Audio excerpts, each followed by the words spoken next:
नमस्कार साथियों, मैं निखिल आपका हमारे इस YouTube platform maths by Nikhil में हार्दिक स्वागत करता हूं। साथियों, यदि आप किसी भी गवर्नमेंट जॉब की प्रिपरेशन कर रहे हैं और मैथ से रिलेटेड कंप्लीट कंटेंट सीखना चाहते हैं या फिर प्रीवियस ईयर क्वेश्चंस के प्रैक्टिस करना चाहते हैं तो ये प्लेटफॉर्म आपके लिए है।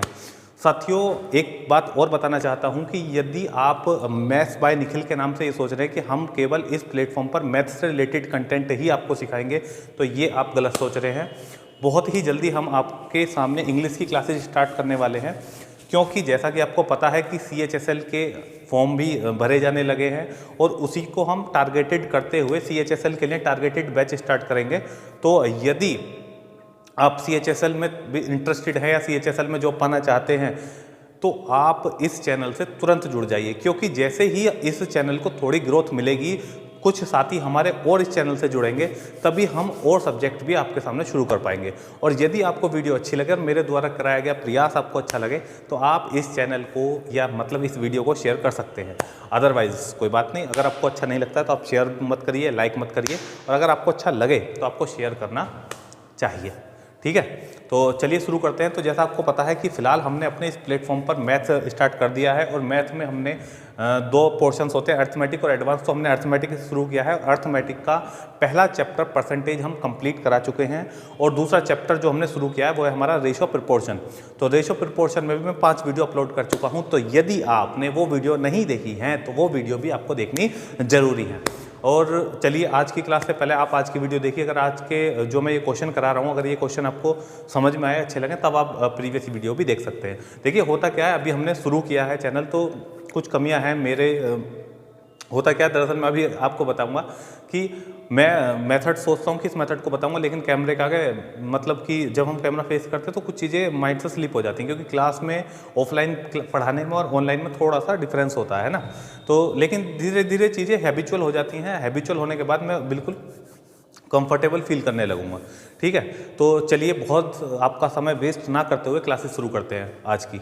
तो आज देखिए, कल जो लास्ट वीडियो थी, लास्ट वीडियो में मैंने आपको एक लास्ट वाला क्वेश्चन कराया था, तो पहले उसी क्वेश्चन का मैं आपको एक तरीका और बताना चाहता हूं, क्योंकि मैं उस तरीके को बताना चाहता था, लेकिन वही बात है ना, कैमरे को फेस करने की वजह से मैं उस तरीके को भूल गया और वो तरीका आपके लिए जानना जरूरी है। इसीलिए मैं उस क्वेश्चन को पहले यहाँ पे डिस्प्ले पर दिखाऊंगा और उसी क्वेश्चन को पहले हम सोल्व करेंगे। तो देखिए, मैं क्वेश्चन पढ़ देता हूँ। क्वेश्चन क्या है, वो क्वेश्चन था, एक पुस्तकालय में कहानियों की पुस्तकें और अन्य पुस्तकों का अनुपात 7:2 है और उनमें 1512 कहानियों की पुस्तकें हैं। कुछ और कहानियों की पुस्तकों का संग्रह किए जाने से यह अनुपात 15:4 हो जाता है।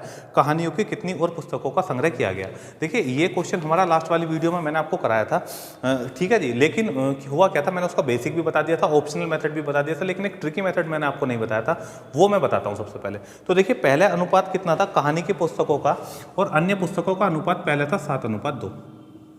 ठीक है, एक पुस्तकालय में कहानी की पुस्तकों का और अन्य पुस्तकों का अनुपात 7:2 था। इसका मतलब ये है कि यदि पुस्तकालय में कहानी की पुस्तकें 7 हैं तो अन्य पुस्तकें कितनी हैं? 2 हैं। लेकिन क्या हुआ, हमने कुछ और कहानी की पुस्तकें पुस्तकालय में रख दी, मतलब कुछ और पुस्तकें बढ़ा दी, और फिर अनुपात कितना हो जाता है? फिर हो जाता है अनुपात 15:4। फिर अनुपात हो गया 15:4। और इसमें हमें क्वेश्चन में दिया हुआ है कि पहले कहानी की पुस्तकें कितनी थी? 1512। पहले कहानी की पुस्तकें कितनी थी? 1512। चलिए, बस अब क्वेश्चन शुरू करते हैं। पहले कहानी की पुस्तकें थी 1512 और फिर कुछ और कहानी की पुस्तकें लेकर आ गए हम, कहानियों की पुस्तकें और पुस्तकालय में रख दी, जिससे अनुपात 15:4 हो गया। तो मैं जो मेथड बताने वाला हूँ इसे ध्यान से समझना, क्योंकि एग्जाम में ऐसे क्वेश्चनों को हम इस मेथड से ही करते हैं, करना चाहिए। चलिए देखिए, एक बात समझिए, कहानी की, इसने पूरे क्वेश्चन में कहानी की पुस्तकों का ही जिक्र किया है। अन्य वाली पुस्तकें ना तो पुस्तकालय में रखी गई हैं और अन्य जो पुस्तकें ना ही पुस्तकालय से वो निकाली गई हैं। तो जब अन्य पुस्तकें ना तो आई हैं और ना ही गई हैं, तो इसका मतलब पहली कंडीशन में भी और बाद की कंडीशन में भी अन्य पुस्तकें सेम होंगी। ठीक है जी, इसका मतलब पहले अगर अन्य पुस्तकें 2 थी तो बाद में भी कितनी होंगी? 2 होंगी। लेकिन देखिए, ये अनुपात क्या है? अलग अलग है। ये है कहानी की पुस्तकों का अनुपात और ये है अन्य पुस्तकों का अनुपात। तो इस टाइप की कंडीशन में हमें क्या करना होता है? सेम कर लेते हैं कॉन्स्टेंट वैल्यू को। कहने का मतलब है, जो पुस्तकें ना तो आई हैं और ना ही गई हैं उन्हें सेम कर लो। सेम करने के लिए हम क्या करेंगे? इसमें 2 से गुणा कर लेंगे। ठीक है जी, ये भी 4 हो गया, ये भी 4 हो गया। लेकिन जब हमने इसमें 2 से गुणा कर ली तो हमें इसमें भी 2 से गुणा करनी पड़ेगी, वरना इन दोनों दोनों का आपस में रेशियो बिगड़ जाएगा। ठीक, अब चलिए क्वेश्चन खत्म हो गया।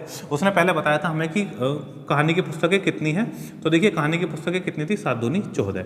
उसने हमें दिया था कि एक पुस्तकालय में कहानी की पुस्तकें 1512 है, और यहाँ से हमारे अकॉर्डिंग कितनी आ रही हैं, 7 दूनी 14 आ रही हैं। उसने पूछा कितनी पुस्तकें और आई, तो पहले थी 7 दूनी 14 और बाद में हो गई 15, तो 14 से 15 होगी तो कितनी आई, 1। तो हमें कितने का मान चाहिए, 1 यूनिट का मान चाहिए। अब 14 से इसे डिवाइड करेंगे तो 14 एकम 14 बचा कितना, 1 उधार लिया 1 और ठीक है, ना जाने की 0 हो गई, और यहाँ पे कितना आ गया 12, और 14 8 कितना हो जाएगा आपका 112। यहाँ से आपका आंसर आ गया 108। इसका मतलब पुस्तकालय में कितनी और पुस्तकें कहानी की सम्मिलित की गई, तो इसका मतलब है 108 पुस्तकें कहानी की और इसमें आई हैं। चलिए बात, उम्मीद करता हूँ ये मेथड आपको समझ में आया होगा, ना आया तो आप वीडियो को फिर से देख सकते हैं। चलिए नेक्स्ट क्वेश्चन की ओर बढ़ते हैं, जो कि आज की क्लास का पहला क्वेश्चन होगा। ठीक है, जल्दी जल्दी क्वेश्चंस को हम खत्म करेंगे, क्योंकि ये चैप्टर इतना लेंथी नहीं था जितना हमने बना दिया। लेकिन क्या देखिए, स्टार्टिंग है, थोड़ा थोड़ा पढ़ रहे हैं, लेकिन जैसे ही कुछ मैं हैबिचुअल हो जाऊँगा, आप भी जुड़ने लगेंगे। मतलब देखिए होता क्या है कि अगर व्यूज़ थोड़े आते हैं तो अच्छा लगता है, मोटिवेट होते हैं नेक्स्ट वीडियो बनाने के लिए, और लेंथी भी रखी जाती है। लेकिन अभी क्या है, व्यूज़ भी कम आते हैं, तो इस वजह से वीडियो छोटी रखनी पड़ती है। आप सभी से यही गुजारिश रहेगी मेरी कि अगर आपको वीडियो अच्छी लगे, या मेरा जो प्रयास है वो थोड़ा भी ठीक लगे, तो आप उन लोगों को वीडियो शेयर करें। देखिए ऐसा नहीं है किसी को भी वीडियो शेयर कर दी, वीडियो शेयर उन लोगों को करनी है जिनको इस वीडियो की, इस कंटेंट की वास्तव में ज़रूरत है, यानी अपने उन साथियों को जो कंपटीशन में जुड़े हुए हैं। ऐसा नहीं कि वीडियो शेयर करने से मतलब है शेयर कर दो किसी को भी, कोई मतलब नहीं किसी का, ना किसी का इस वीडियो से कोई रिलेशन है, ऐसा नहीं है। इसे केवल इस वीडियो को केवल उन्हें शेयर करना है जो कंपटीशन में जुड़े हुए हैं, जो सरकारी नौकरी पाना चाहते हैं, केवल उन्हें।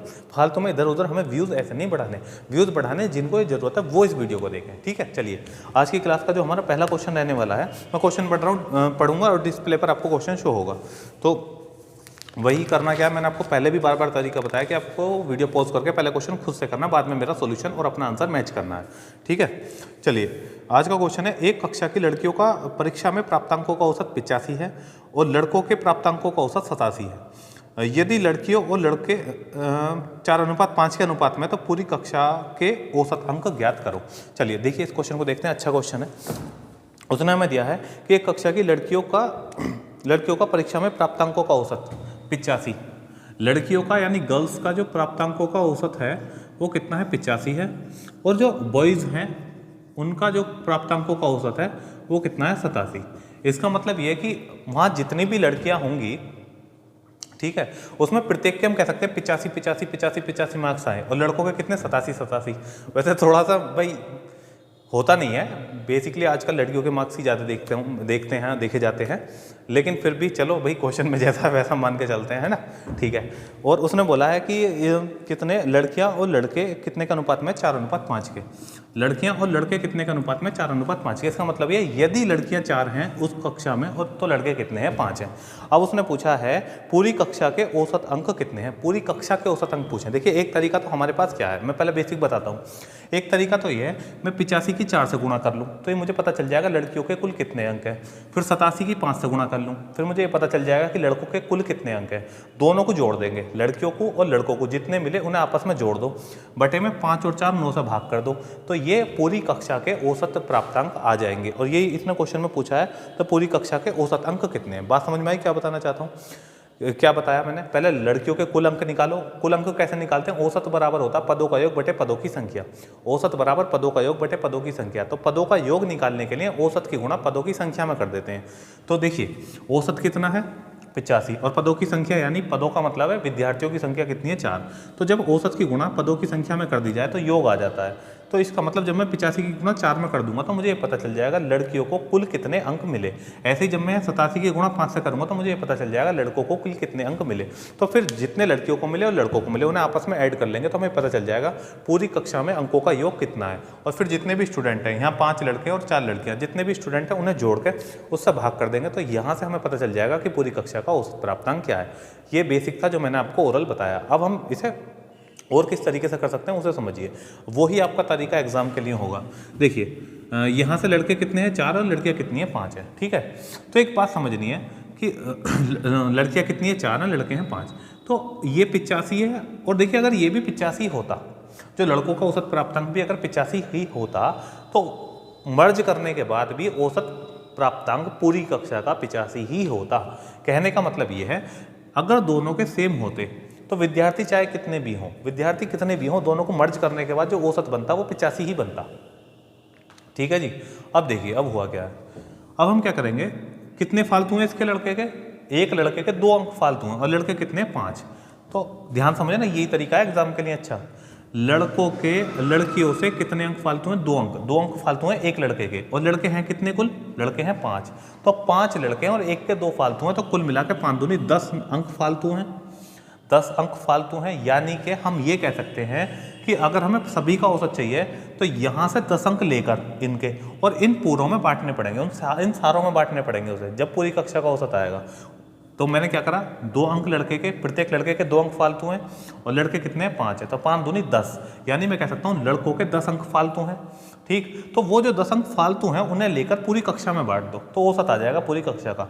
और विद्यार्थी कितने, 5 और 4 9, तो 10 अंक फालतू हैं और विद्यार्थी कितने हैं 9 है। 2 अंक फालतू थे एक लड़के के और लड़के कितने हैं 5 हैं, तो 5 दूनी 10, 10 अंक फालतू हैं और वो कितनों में बांटने हैं, 5 और 4 9 में बांटने हैं। 10 फालतू हैं जो कि मुझे कितने में बांटने हैं, 9 में बांटने हैं। क्योंकि देखिए मैं फिर से वो बात समझा दे रहा हूँ आपको, अगर 85 ही लड़कियों का है, 85 ही लड़कों का औसत होता, 85 ही लड़कों का होता, तो अगर हम पूरी कक्षा का देखते तो 85 ही औसत बनता, लड़कियों का भी 85, लड़कों का भी 85, पूरी कक्षा का भी 85 ही हो जाता। तो मैंने इसे 85 मान लिया। तो कितना फालतू है, 2 फालतू है और कितने हैं 5 हैं, तो 1 पे 2 फालतू तो 5 पे 10 फालतू हो गया। 10 फालतू है वो बटेगा कितनों में, 5 और 4 9 में। तो 10 फालतू जो है वो सबों में बांट दो, जो 10 फालतू है उसे सब में बांट दो। और जब 10 को 9 में बांटेंगे तो यहाँ पे प्रत्येक को कितना कितना और मिल जाएगा, प्रत्येक को 1.1 लगभग और मिल जाएगा। तो 85 में 1.1 जोड़ दो तो आपका आंसर आ जाएगा 86.1। भाई उम्मीद करता हूँ कि ये समझ में आया होगा। मैंने क्या करा, बस एक्स्ट्रा जितना था वो लेकर और सब में बांट दिया। ठीक है, नेक्स्ट क्वेश्चन की ओर बढ़ते हैं। नेक्स्ट क्वेश्चन है आपका, नेक्स्ट है सोमवार, मंगल, बुध और बृहस्पति का औसत तापमान 60 डिग्री है। मंगल, बुध, बृहस्पति, शुक्र का औसत तापमान 63 डिग्री है। यदि सोमवार और शुक्रवार के तापमान का अनुपात 21:25 है तो शुक्रवार का तापमान क्या है। शुक्रवार का तापमान पूछा है उसने। देखिए इसमें शुक्रवार का भी पूछ सकता है, सोमवार का भी पूछ सकता है। तो देखिए ऐसे क्वेश्चन को हम कैसे करते हैं, बेसिक भी मैं बता सकता हूँ। चलिए पहले बेसिक की बात करते हैं। ठीक है, बेसिक ही बताता हूँ। देखिए उसने दिया क्या है, सोमवार, ठीक है, सोमवार, मंगल, बुध और बृहस्पतिवार, इसका औसत तापमान कितना है, 60 डिग्री सेल्सियस। ठीक है जी, ये 60 डिग्री रहने दो। और मंगल, बुध, बृहस्पति और शुक्र, इसका तापमान कितना दे रखा, 63 डिग्री सेल्सियस। ठीक, अब वो क्या करा है, सोमवार और शुक्रवार के तापमान का अनुपात 21:25 है तो शुक्रवार का तापमान, यानी इसने पूछा है फ्राइडे का जो टेम्परेचर है, तापमान है, उसका मान ज्ञात करो। ठीक है, तो चलिए देखिए हम इस क्वेश्चन को कैसे करेंगे। देखिए दिन कितने हैं, 4, 1 2 3 4, औसत कितना है, 60 है। तो अभी मैंने आपको बताया था, बार बार इस बात को नहीं बताऊंगा, फिलहाल समझ लो, बस 1-2 बार ही बताऊंगा, फिर तो जो चैप्टर चलेगा तभी इन चीज़ों पर डिटेल में चर्चा करेंगे जब हम एवरेज वाला चैप्टर पढ़ रहे होंगे। देखिए अगर हमें औसत दिया है और हमें योग निकालना है तो हम करते क्या है, जितनी भी क्वांटिटी है, यानी कि नंबर ऑफ क्वांटिटी, डेज है तो डेज और स्टूडेंट है तो स्टूडेंट, उसकी मल्टीप्लाई कर देते हैं एवरेज से, तो वो योग आ जाता है। तो दिन कितने हैं, 4, और ये कितना दे रखा है, 60। तो जब 60 की औसत की हम 4 से गुणा करेंगे तो इन सभी का योग पता चल जाएगा, कितना आ गया, 240। ठीक, ऐसे ही है 63 और दिन कितने, 1 2 3 4, तो 63 की जब 4 में गुणा करेंगे, 6 चौक 24 और 4 तिया 12, कितना आ जाएगा, 252। ठीक है, अब जब हम क्या करेंगे, पहली इक्वेशन में से हम दूसरी इक्वेशन घटाएंगे। जब पहली इक्वेशन में से दूसरी इक्वेशन घटाएंगे तो देखिए ये सब प्लस में है, तो हमें क्या करना पड़ेगा, माइनस की मल्टीप्लाई करनी पड़ेगी पूरी इक्वेशन में। तो जब पूरी इक्वेशन में मैं माइनस की मल्टीप्लाई करूंगा तो ये भी माइनस, ये भी माइनस, ये भी माइनस, ये भी माइनस और ये भी सब माइनस हो गए। तो यहाँ से जब ये घटेंगे तो ये सारे खत्म हो जाएंगे, ये आ जाएगा मंडे का और फ्राइडे का, यानी कि मैं डिफरेंस ले सकता हूँ। ये माइनस का साइन नहीं ले रहा, मैं ले रहा हूँ डिफरेंस, यानी कि सोमवार और शुक्रवार के तापमान का जो अंतर है वो कितना आ जाएगा, यहाँ से 12 डिग्री। ये मैंने माइनस क्यों नहीं लिया, माइनस का 12 डिग्री आता, लेकिन मैंने माइनस इसलिए नहीं लिया क्योंकि मुझे पता है कि मंडे और फ्राइडे का डिफरेंस लिया है मैंने, ना कि माइनस। अगर मैं माइनस लिखता, मैं लिखता Monday minus Friday is equal to -12, ऐसे लिखता। ठीक है। अब देखिए यहाँ तक की बात समझ में आ गई। अब करना क्या है, उसने हमें दे रखा है मंडे और फ्राइडे का। तो देखिए मंडे का कितना है 21 और फ्राइडे का कितना है 25। अब हमें क्या दे रखा है, अंतर, यानी कि हमने अपने क्वेश्चन से क्या निकाला, अंतर। तो यहाँ से भी हमें अंतर ही देखना पड़ेगा। अंतर कितना है यहाँ पे 4 और यहाँ कितना है 12। तो मैं कह सकता हूँ 12 डिग्री जो है वो कितने का मान है, 4 यूनिट का। ठीक, तो यहाँ से 1 यूनिट का मान कितना आ जाएगा, 1 यूनिट का मान आ गया 3 डिग्री। 1 यूनिट का मान 3 डिग्री आ गया। अब मर्जी तुम्हारी, मतलब कि अब जो भी क्वेश्चन में पूछा हो तुम इजीली निकाल सकते हो। उसने पूछा फ्राइडे का बताओ जी, तो फ्राइडे का कितना हो जाएगा, 25 थी 75, 75 डिग्री हो गया फ्राइडे का। ठीक, और अगर हमसे इसने मंडे का पूछा होता तो हम कहते 21 थी 63, 63 हो जाता मंडे का। तो जो जरूरी थोड़ी है फ्राइडे का ही पूछेगा, मंडे का भी पूछ सकता है। तो दोनों हमने यहाँ पे सोल्व कर लिए कि दोनों का क्या क्या हो सकता है। ठीक है, दोनों का क्या क्या हो सकता है मैंने वो दोनों आपको बता दिए और यही इनके आंसर है। तो एक तरीका तो ये है। अब मैं दूसरा तरीका बताता हूँ कि एग्जाम में इतना करे बिना भी हम इसका आंसर कैसे दे सकते हैं, वो समझना। देखिए एग्जाम में मैं इसी क्वेश्चन को कैसे करता, मैं एग्जाम में करता कि उसने दे रखा है सोमवार मंगल बुध बृहस्पति का तापमान, औसत तापमान कितना 60 डिग्री, और मंगल बुध बृहस्पति शुक्र का औसत तापमान कितना दे रखा है 63। तो देखिए, और उसने मुझे दोनों का कितना अनुपात दे रखा है, 21:25, और इन दोनों में से सोमवार और शुक्रवार में से कोई सा एक मुझसे पूछेगा। तो मैं क्या करूंगा, सबसे पहले इसका अंतर देखूंगा। अंतर कितना है, मैं कहूँगा 3 डिग्री, और दिन कितने हैं 4। देखिए जरूरी नहीं है सोमवार मंगल बुध बृहस्पति, देख कभी कभी क्वेश्चन में मिलेगा सोमवार मंगल बुध, तो जितने भी दिन है उससे मैं गुणा कर दूंगा, तो सीधा मुझे डिफरेंस पता चल जाएगा। हमेशा डिफरेंस ही आएगा, किसका, सोमवार का और शुक्रवार का, यानी कि सबसे शुरू वाले दिन का और सबसे लास्ट वाले दिन का डिफरेंस निकल आएगा। जो कॉमन है वो तो आपस में कैंसिल आउट हो जाएंगे। ठीक है, तो जैसे सोमवार मंगल बुध बृहस्पति, मंगल बुध बृहस्पति शुक्र, तो मंगल बुध बृहस्पति दोनों कंडीशन में तो ये तो कॉमन हो गए, तो बचा हुआ जो है एक दूसरे का डिफरेंस आ जाएगा। तो यहाँ से जो मैं ये 12 डिग्री लिखूंगा, 12 डिग्री आएगा सोमवार का और शुक्रवार का अंतर। डायरेक्ट में इतना कर सकता हूँ एग्जाम में। अंतर कितना आ गया, 12 आ गया। यहाँ से मैं अंतर देखूंगा, यहाँ से अंतर कितना है 4 है, तो मैं कहूँगा 12 डिग्री कितने का मान है भाई, 4 का मान है। 12 डिग्री कितने यूनिट का मान है, 4 यूनिट का मान है। और मुझसे पूछा उसने बता दो फ्राइडे का कितना है, तो उसने बोला मंडे और फ्राइडे का रेशियो, इसका मतलब फ्राइडे का कौन सा 25, तो मैंने यहाँ से गुणा कर ली 25 की, तो यहाँ से कितना आ गया 4 थी 12 और 25 थी 75, तो यहाँ से फ्राइडे का कितना आ गया 75। और अगर मुझसे इसने पूछा होता मंडे का तो मैं गुणा कर देता 21 की 3 में, 21 थी 63 डिग्री इसका आंसर हो जाता। देखिए इसी क्वेश्चन में मैं आपको एक बात बता दूं तो कि इसी क्वेश्चन में इसने जिस हिसाब से ऑप्शन रखे हैं तो आपको ये क्वेश्चन बिल्कुल भी करने की जरूरत नहीं थी। ऑप्शन को लेता हूँ एक बार जरा, इसी क्वेश्चन के ऑप्शन को लेता हूँ। तो ऑप्शन क्या दे रखे हैं इसने, ऑप्शन दिए 70, 73, 75, 78, 70, 73, 75, 70, 73, 75 और चौथा ऑप्शन है 78। देखिए जिस हिसाब से इसने ऑप्शन लिए हैं, पहली बात तो एग्जाम का क्वेश्चन है, एग्जाम में पूछा हुआ है और ऑप्शन भी एग्जाम के ही हैं। अगर एग्जाम में ऐसा क्वेश्चन आ जाए तो ऑप्शन से ही आप आंसर दे सकते थे, कुछ करना ही नहीं था। क्यों, देखिए इसने अनुपात क्या दिया 21:25, किस किस का, सोमवार और शुक्रवार का, सोमवार और शुक्रवार का दिया 21:25। मैं आपको एक बात बता देता हूँ, उसने मुझसे किसका पूछा, शुक्रवार का पूछा है, तो इन चारों में से कोई सा एक शुक्रवार का होगा, इन चारों में से कोई सा एक शुक्रवार का होगा। और देखिए अनुपात का मतलब क्या होता है कि 25 का गुणज जरूर होगा वो। समझ रहे हो मैं क्या बताना चाह रहा हूँ, देखो ऐसे समझो, मान लो मैं तुमसे कहने लगूँ कोई संख्या है 100, उसे आप 2:3 में बांट दो, 2:3, तो जब 2:3 में बांटेंगे तो कितना हो जाएगा, 40 और 60 हो गया वो। ठीक है जी, 40 और 60 हो गया। अब मैं तुमसे पूछने लगूँ, देखिए यहाँ ध्यान से समझना, 100 है उसे 2:3 में बांटा तो 40 और 60 आ गया, अनुपात कितना है 2 और 3। अब मैं एक बात कहने लगूँ, इसे तो 100 को तो छोड़ दो, अब मैं कहने लगूँ ये दूसरी संख्या बताओ, और मैं यहाँ पे ऑप्शन दे देता हूँ। ये मैं दूसरी संख्या पूछ रहा हूँ भाई, पहली तो मान लो 40 है, या मुझे पहली भी नहीं पता और ना दूसरी पता, और मैं आपसे पूछ रहा हूँ दूसरी संख्या बताओ, अनुपात मुझे पता है। ये मैंने इसलिए बताया जिससे आपको आंसर का पता है। अब देखना ध्यान से, तो यहाँ मैंने अब ऑप्शन अगर इस हिसाब से डाल दिए, मैं ऑप्शन इस हिसाब से डाल देता हूँ अगर कि 58, 60, 62 और मान लो मैंने 65 रख दिया, ऐसा ऑप्शन रख दिए, तो आपके लिए अगर वो ऑप्शन अच्छे दे रहा है तो उनका फ़ायदा उठाना बहुत ज़रूरी है। तुरंत आप देखोगे कि 3 का गुणज कौन सा होगा, 60, यही आपका आंसर हो गया। कहने का मतलब है ये गुणज जरूर होगा, क्योंकि जब मैंने इसे बांटा था, 100 को जब बांटा था तो मैंने ऐसी तो लिखा था 3/5, 3 और 2 5। अब देखिए 20, 30, 60, यानी कि वो जो संख्या बनी थी 60, वो संख्या 60 कैसे बनी, क्योंकि मैंने उसमें 3 की गुणा करी है, तो 3 की गुणा यानी 3 बाद में भी डिवाइड करेगा। तो इस क्वेश्चन को मैं इसलिए ऐसे समझाना चाह रहा हूँ कि अगर कभी रेयरली, देखिए जैसा इस क्वेश्चन में आ गया तो आगे भी कभी आ सकता है, तो ऑप्शन अगर ऐसा मिल जाए, देखिए 21:25 दे रखा है, अब पूछ रहा है बताइए शुक्रवार का तापमान, तो 25 है, डिविजुअल संख्या केवल एक ही तो दे रखी है, बस सिंपल, कुछ करना ही नहीं था इस क्वेश्चन में जिस हिसाब से ऑप्शन सेट करे। लेकिन मैंने आपको बेसिक भी बता दिया और आपको ऑप्शन से भी बता दिया कि आप ऑप्शन से कैसे कर सकते हैं। ठीक है, चलिए नेक्स्ट क्वेश्चन की ओर बढ़ते हैं। नेक्स्ट क्वेश्चन पढ़ते हैं। नेक्स्ट क्वेश्चन क्या, तो देखिए नेक्स्ट क्वेश्चन बहुत अच्छा है जो एग्जाम में पूछा भी जा चुका है, क्योंकि मैंने आपको पहले बता दिया कि भाई क्वेश्चन तो मैं सारे वही कराने वाला हूँ जो सब एग्जाम में पूछे गए हैं।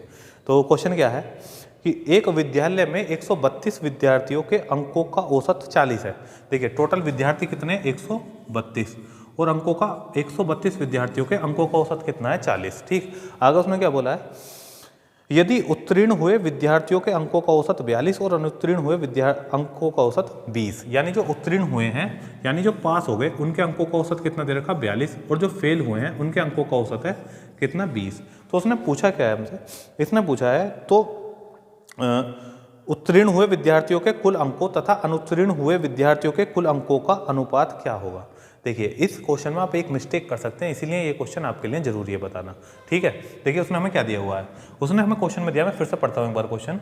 देखिए हमेशा क्वेश्चन को 2 बार 3 बार पढ़िए, क्योंकि अगर आप क्वेश्चन 2-3 बार पढ़ोगे तो आप अच्छे से समझ पाओगे करना कैसे। प्रैक्टिस अच्छी होगी तो एग्जाम में जरूरी नहीं होती 2-3 बार पढ़ने की, लेकिन एग्जाम में भी मैं फिर भी कहूँगा 2 बार क्वेश्चन को पढ़ो। एक बार थोड़ा जल्दी में पढ़ लो, एक बार थोड़ा आराम से क्वेश्चन को पढ़ो, तो फिर पूरा समझ में आ जाता है वो कहना क्या चाह रहा है। अब देखिए 132 विद्यार्थी हैं और इनका औसत कितना दे रखा है, 40। ठीक, जिसमें पास होने वालों का औसत प्राप्तांक कितना, 42, और फेल होने वालों का औसत प्राप्तांक कितना है, 20 है। अब इसने हमसे ये नहीं पूछा कि देखिए ज़्यादातर क्वेश्चंस में पूछता क्या है कि कक्षा में पास और फेल होने वाले विद्यार्थियों का अनुपात ज्ञात करो, वो पूछता है। तो ज़्यादातर इसमें कोशिश ये रहेगी कि बच्चा वहीं आंसर लाके इस क्वेश्चन को गलत कर लेगा। मैं वो भी आंसर बताऊंगा, लेकिन इसने हमसे क्या पूछा, पास और फेल वाले के कुल अंकों का अनुपात ज्ञात करो। समझ पा रहे हो क्या डिफरेंस है दोनों बातों में। उसने ये नहीं पूछा कि कक्षा में पास और फेल होने वाले विद्यार्थियों का अनुपात ज्ञात करो, इसने पूछा है परीक्षा में पास और फेल होने वाले विद्यार्थियों के कुल अंकों का अनुपात ज्ञात करो। तो दोनों पे आंसर पे आते हैं हम। तो देखिए ऐसे क्वेश्चन को हम एलिगेशन मेथड से करेंगे, बाकी हम एलिगेशन मेथड से तब सीखेंगे अच्छे से चीज़ों को जब हम एलिगेशन चैप्टर करेंगे। इसके जस्ट बाद जो हमारा चैप्टर रहेगा वो रहेगा मिक्सचर एलिगेशन मिश्रण, हिंदी में उसे बोलते हैं, तब चीज़ें समझेंगे। फिलहाल मैं एक बात बता देता हूँ, जब कभी एक ही चीज़ को 2 ग्रुप में बांटकर और उसे कंबाइंड दे दिया जाए तब हम मिक्सचर एलिगेशन का यूज़ करते हैं। फिर से समझो, एक ही वैल्यू को 2 ग्रुप्स में बांटकर और उसे फिर कंबाइन कर दिया जाए तो हम मिक्सचर एलिगेशन लगाते हैं। अब देखिए एक कक्षा थी, पास वाले अलग करें, फेल वाले अलग करें, फिर पास और फेल दोनों का दे दिया, तो यहाँ मिक्सचर एलिगेशन लगाएंगे। तो देखिए पास वाले कितने, मैं देखूंगा पास वालों का औसत कितना है, 42, और फेल वालों का औसत प्राप्तांक कितना है, 20 है। ठीक, और कुल का कितना है, कुल का दे रखा उसने 40। ठीक है जी, ऐसे लिखेंगे मिक्सचर एलिगेशन में। आपको पता होगा इन दोनों का रेशियो कितना आ गया, अंतर कितना आ गया, 2, और इन दोनों का अंतर कितना आ गया, 20। अब यहाँ से अगर मैं अनुपात निकालूंगा तो यहाँ से अनुपात कितना आ जाएगा, 2 एकम 2, और 2 से कितनी बार डिवाइड होगा, 10 बार। तो यहाँ से जो 10:1 आया, पहले तो ये समझिए 10:1 क्या आया, ये आया पास होने वाले और फेल होने वाले विद्यार्थी। कहने का मतलब ये है कि अगर मैं पूछूं भाई कितने पास हुए तो तुम कहोगे 10, और कितने फेल हुए तो 1। कहने का मतलब है अगर 11 विद्यार्थी हैं तो 10 पास है और 1 फेल है, 11 विद्यार्थी हैं तो 10 पास हैं और 1 फेल है। कहने का मतलब है कि 10 पे 1 फेल हुआ, 10 पे 1 फेल हुआ। अब क्वेश्चन में ये पूछ सकता था बताइए फेल कितने विद्यार्थी हुए, तो मैं इस क्वेश्चन को कैसे सोल्व करता, मैं लिखता 132 गुणा फेल होने वाले कितने, 1 बटे अनुपातिक योग 10 और 1 11, और 11 से सोल्व करूंगा तो यहाँ कितना आ जाता, 12। इसका मतलब कितना होता, 12 विद्यार्थी हमारे फेल हो गए। लेकिन हमसे इसने ये नहीं पूछा, हमसे इसने क्वेश्चन में इसीलिए ये नई टर्म रखी जिससे कि बच्चा कंफ्यूज होकर अपना क्वेश्चन गलत कर सके। इसने हमसे पूछा है परीक्षा में पास होने वाले और फेल होने वाले के कुल अंकों का अनुपात ज्ञात करो। पहले पास वाले दे रखा है ना, क्वेश्चन एक बार पढ़ लेते हैं। तो पहले इसने पास वाले के दे रखा है, तो पास वाले के कुल अंक। अब ध्यान से समझो, देखिए पास कितने हुए, 10, और प्रत्येक के कितने, 42। अब ये बात बताया था कुल अंक निकालने के लिए तीसरी बार, आज की वीडियो में तीसरी बार ये बात बता रहा हूँ कि कुल विद्यार्थियों की औसत में गुणा कर दें तो योग निकल आता है। पास होने वाले विद्यार्थी कितने, 10, और औसत कितना, 42। तो ये जब मैं 10 की गुणा 42 में करूंगा तो मेरे योग मिल जाएगा कि पास होने वाले विद्यार्थियों को कुल कितने अंक मिले। ठीक से लिख देता हूँ, पास होने वाले विद्यार्थियों को कुल कितने अंक मिले, 420। पास होने वाले विद्यार्थियों को कुल कितने अंक मिले, क्योंकि मुझसे अनुपात पूछा है कुल अंकों का। क्वेश्चन को 2 बार 3 बार पढ़ना अगर समझना है। पास होने वाले विद्यार्थियों को कितने मिले, 420। अब फेल होने वाले को निकालेंगे, तो 1 है फेल होने वाला और कितना है औसत 20। इसका मतलब 20 की गुणा जब 1 में करेंगे तो कुल फेल होने वाले का योग आ जाएगा कितना 20। अब यहाँ से जब इसे सॉल्व करेंगे तो 0 से 0 कैंसिल आउट कर लेंगे, 2 1 2 और 2 से ही 42 कितनी बार जाएगा 21 बार। तो इसका मतलब इसका आंसर आएगा 21:1। पास वाले का फेल वाले से कुल अंकों का अनुपात कितना आ गया 21:1। उम्मीद करता हूँ भाई ये समझ में आया होगा। क्या क्या देखिए मैंने क्वेश्चन में क्या बताया, क्या पूछा जा सकता था, उसका आंसर क्या होता, इसने क्या पूछा है और इसका आंसर क्या होगा, ये सारी चीज़ें मैं बताने की कोशिश करता हूँ। धीरे धीरे सभी चीज़ें आपको ऐसी ही सिखाऊंगा। ठीक है जी, अगले क्वेश्चन की ओर बढ़ते हैं। अगला क्वेश्चन क्या है, चलिए इसे रफ कर देता हूँ। अगला क्वेश्चन है आपका, अगला क्वेश्चन है 80 विद्यार्थियों के कक्षा में ग्रामीण और शहरी विद्यार्थियों का अनुपात 5:3 है। किसी परीक्षा में ग्रामीण विद्यार्थियों का औसत प्राप्तांक शहरी विद्यार्थियों की तुलना में 40% अधिक है। और उसने पूछा है यदि सभी विद्यार्थियों का औसत प्राप्तांक 69 है तो ग्रामीण विद्यार्थियों का औसत प्राप्तांक क्या है। चलिए ठीक है, शुरू करते हैं क्वेश्चन को। ध्यान से 2 बार क्वेश्चन पढ़ना है, वीडियो पॉज करके एक बार फिर से क्वेश्चन पढ़ो, खुद से करने की कोशिश करो, अपना आंसर मैच करो, उसके मतलब अपना आंसर लाओ। उसके बाद क्या करना है, मैं जो तरीका बताता हूँ उससे सीखो और फिर अपना आंसर मैच करो। ठीक है, चलिए शुरू करते हैं। विद्यार्थी दे रखे 80, हमारा कोई मतलब नहीं है इससे। और अनुपात कितना दे रखा विद्यार्थियों का 5:3। 5:3 ये विद्यार्थियों का अनुपात का मतलब यानी ग्रामीण विद्यार्थी कितने हैं। देखिए इन्हीं बेसिक चीज़ों को अच्छे से सीखना होता है, ग्रामीण और शहरी। इसका मतलब यह है ग्रामीण विद्यार्थी कितने 5 और शहरी विद्यार्थी कितने 3। देखिए अनुपात में शुरू से एक बात बताता आ रहा हूँ, अनुपात कभी भी एग्जैक्ट वैल्यू नहीं होती। कहने का मतलब है ऐसा नहीं है कि ग्रामीण 5 ही हैं, कहने का मतलब ये है कि यदि ग्रामीण 5 है तो शहरी 3 है, यदि ग्रामीण 5 है तो शहरी 3 है। ग्रामीण कितने हो जाएंगे अगर 10 तो ये कितने हो जाएंगे 6। एक रेशो है। अब उसने बोला है कि ग्रामीण विद्यार्थियों का औसत प्राप्तांक शहरी विद्यार्थियों की तुलना में 40% अधिक है, यानी इनका 40% अधिक है। और एक बात मैं बता देता हूँ, देखिए ये क्वेश्चन इस बुक में है प्रीवियस ईयर क्वेश्चन, लेकिन एक गलती है इस क्वेश्चन में, मैंने गलती से जो टाइप किया है वहाँ भी ये गलती कर दी। 5:3 नहीं साहब, 3:5 लिखना। ठीक है, ये क्या है 3:5 है, वरना फिर आंसर में दिक्कत आएगी, आंसर अलग गलत आ जाएगा। ठीक है, 3:5 आप करेक्शन कर लेना, मैंने गलती से टाइप भी वही कर दिया है। ठीक है, तो 3:5 है। अभी क्या कर रहा है, ग्रामीण विद्यार्थियों का औसत प्राप्तांक शहरी की तुलना में 40% अधिक है। अब देखिए या तो ऐसे लिख लो, इसका अगर 100 है तो इसका 140 हो जाएगा, इसका अगर 100 है तो इसका 140 हो जाएगा, या तो ऐसे लिख लो, या फिर सिंपल लिख लो 40% अधिक है। 40% की फ्रैक्शन कितनी आ गई 2/5। इसका मतलब यदि शहरी का औसत प्राप्तांक 5 है, यदि शहरी विद्यार्थी का औसत प्राप्तांक 5 है तो ग्रामीण विद्यार्थियों का 40% अधिक, यानी कि 2 अधिक कितना हो जाएगा 7। यानी कि अब हमें औसत प्राप्तांक भी पता चल गया, विद्यार्थी भी पता चल गए। योग हम निकाल सकते हैं क्योंकि हमें कुल का दिया है, उसने दिया है ग्रामीण प्लस शहरी। कुल का औसत अनुपात कितना है, कुल का औसत प्राप्तांक कितना है, कुल का 69 है, और उसने हमसे पूछा है ग्रामीण का औसत प्राप्तांक ज्ञात करो। ध्यान से क्वेश्चन समझना है। अब देखिए उसने क्या बोला है कुल का, तो मैं कुल का निकालूंगा कि भाई प्रत्येक ग्रामीण को कितने नंबर मिले 7, और ग्रामीण लोग हैं कितने 3, तो 7 या 21, यानी इनका तो योग आ गया 21। ठीक, शहरी हैं कितने 5, और प्रत्येक शहरी को कितने नंबर मिले 5, तो 5×5 = 25। शहरी 5 और प्रत्येक शहरी को भी 5 नंबर मिले, तो 5×5 = 25। ये आ गया कुल शहरी और ग्रामीण को कुल मिलाकर कितने अंक मिले। अब विद्यार्थी कितने 5 और 3 8, तो इसे जब सोल्व करेंगे तो 5 और 1 6, ये आ जाएगा 46/8। 46/8 क्या आ गया, 46/8 आ गया औसत प्राप्तांक ग्रामीण और शहरी का। अब देखिए उसने कितना दिया हुआ है 69, उसने क्वेश्चन में हमें 69 दे रखा, ग्रामीण और शहरी का अनुपात कितना दे रखा है 69। तो हम ध्यान से देखेंगे, उसने 69 दे रखा है, हमारे अकॉर्डिंग कितना बैठ रहा है 46/8। अपना का और उसका तुलना कर लिया, तुलना करने के लिए हम बटे में, मैंने एक बात हमेशा सिखाता हूँ, जितने की वैल्यू उससे भाग करो और जितने की चाहिए उससे गुणा करो। हमारे अकॉर्डिंग कितना औसत आया कुल सभी का 46/8, क्वेश्चन में कितना दे रखा 69। तो जब मैं इसे 46/8 करूँगा तो 8 कहाँ आ जाएगा, यहाँ पे आ जाएगा। ठीक, यहाँ तक लिखने के बाद अब अगर आपसे पूछा हो कि देखिए ग्रामीणों का औसत प्राप्तांक कितना था 7 था, और शहरियों का औसत प्राप्तांक कितना था 5 था, तो जितने की वैल्यू चाहिए हम उससे गुणा करते हैं, और जितने की वैल्यू है उससे भाग करते हैं। तो भाग तो कर लिया, अब गुणा करना है। उसने हमसे ग्रामीण पूछा है इसलिए मैं गुणा यहाँ कितने की कर रहा हूँ 7 की। अगर मुझसे उसने शहरी पूछा होता तो मैं गुणा करता 5 की। ठीक, आंसर आ जाता। अब देखो यहाँ पे 23 थी 69 और 23 दूनी 40, 2 चौक 8। ठीक है, और ये कितना हो गया 7 या 21 चौक 84। यही आपका आंसर है कि ग्रामीण जो विद्यार्थी हैं उनका कुल औसत प्राप्तांक, ग्रामीण विद्यार्थियों का औसत प्राप्तांक कितना है 84। उम्मीद करता हूँ भी समझ में आया होगा जो भी आपको बताया गया। क्यों 7 से गुणा करी, क्यों, जो भी चीज़ें होती हैं विद लॉजिक्स में आपको बताने की कोशिश करता हूँ, क्यों गुणा करी, क्यों भाग करी। जितने का मान है उससे हमेशा भाग करते हैं, चाहे आप तुलना भी कर सकते हैं तब भी वो भाग में ही जाती है, और वो वाली वैल्यू जो हमें मान चाहिए वो हमेशा गुणा में जाता है। आप करके देख सकते हैं इस चीज़ को भी। चलिए नेक्स्ट क्वेश्चन की ओर बढ़ते हैं। नेक्स्ट क्वेश्चन क्या है उसे देखते हैं हम अपना। चलिए नेक्स्ट क्वेश्चन क्या है आपका। सारे क्वेश्चन प्रीवियस ईयर हैं, ध्यान रखना। मैं हमेशा एक बात बोलता हूं कि हमें प्रीवियस ईयर क्वेश्चन ही सीखने हैं। प्रीवियस ईयर क्वेश्चन सीख गए तो आपका सिलेक्शन कोई नहीं रोक सकता, ये बात निश्चित है बिल्कुल। चलिए प्रीवियस ईयर क्वेश्चन ही है सारे। अगला क्वेश्चन है आपका, देखिए यह क्वेश्चन तो मैं देख देख के पागल हो गया, एग्जाम में कई बार एग्जाम में पूछा जा चुका, मतलब पता नहीं एग्जामिनर। देखिए सच बात तो ये है कि जो पेपर सेट करते हैं वो भी इंसान है, और इंसान की प्रकृति क्या होती है, काम से बचना। इंसान की प्रकृति होती है काम से बचने की, वो कोशिश करता है हमेशा कम से कम काम करा जाए। उसी संदर्भ में मैं बताना चाहता हूँ ये क्वेश्चन एज अ टिज इसी लैंग्वेज पे, इसी रेशो पे क्वेश्चन पूछ लिया जाता है बार बार एग्जाम में, और इसका तो आंसर भी याद होगा 4:11। लेकिन फिर भी क्वेश्चन अब आपके सामने, आप देख सकते हैं। क्वेश्चन क्या है, पूरे विश्व में भूमि और जल का अनुपात 1:2 है, उत्तरी गोलार्ध में 2:3 है, ये अनुपात, और दक्षिण गोलार्ध में भूमि और जल का अनुपात क्या होगा।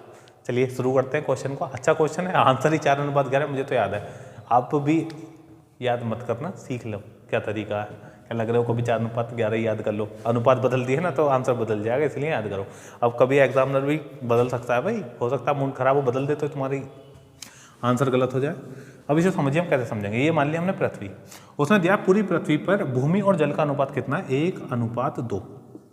पूरी पृथ्वी पर भूमि और जल का अनुपात कितना है, 1:2। इसका मतलब क्या है, इसका मतलब ये है यदि पूरी पृथ्वी पर भूमि कितनी है 1, अगर हम इस वर्ग किलोमीटर मान लें तो 1 वर्ग किलोमीटर, और जल की बात करें तो जल कितना है 2 वर्ग किलोमीटर। ठीक, अब ये कह रहा है उत्तरी गोलार्ध और दक्षिणी गोलार्ध। गोलार्ध का मतलब होता है गोले का आधा भाग, यानी ये होगी भूमध्य रेखा, जिसने गोले को 2 बराबर भागों में बांट दिया।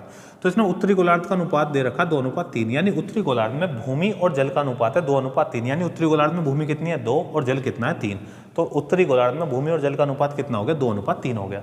और दक्षिणी गोलार्ध में यह अनुपात हमसे पूछा है। तो देखिए जो मैं आपको तरीका बताऊँ, आप बहुत ध्यान से इस तरीके को समझो। आसान क्वेश्चन है और आप बहुत ही ईजी, कोई भी टर्म दे आप इजीली से कर जाओगे। ठीक है, चलिए मैं समझाता हूँ आपको। देखिए सबसे पहले करना क्या है, आपको इसका पृथ्वी का कुछ क्षेत्रफल मानना पड़ेगा। पहले इस पृथ्वी का कुछ ना कुछ क्षेत्रफल मानना पड़ेगा। मर्जी आपकी, आप कुछ भी मानो, लेकिन फिर भी मैं बताता हूँ हमेशा। कहने को तो मैं ऐसे भी कह सकता हूँ, इसे 10 मान लो, इसे 20 मान लो और 1 घटा, लेकिन फिर क्या होगा भाई, अगर अनुपात बदल गए ना तो आपको दिक्कत आएगी। इसलिए मैं आपको वो तरीका बताना चाहता हूँ कि अगर उसने क्वेश्चन में अनुपात बदल भी दिए तब भी आप इजीली उस क्वेश्चन को सोल्व कर जाओ। समझ रहे हो। तो देखिए 3 और 2 कितना हो गया 5, और 2 और 1 कितना हो गया 3। एक संख्या हमारी आई अनुपातिक योग 3 और 1 का कितना है 5। तो हमें एक ऐसी संख्या चाहिए जिसे 3 और 5 दोनों डिवाइड करें। तो वो संख्या कितनी होती है 15। वो संख्या कितनी होती है 15।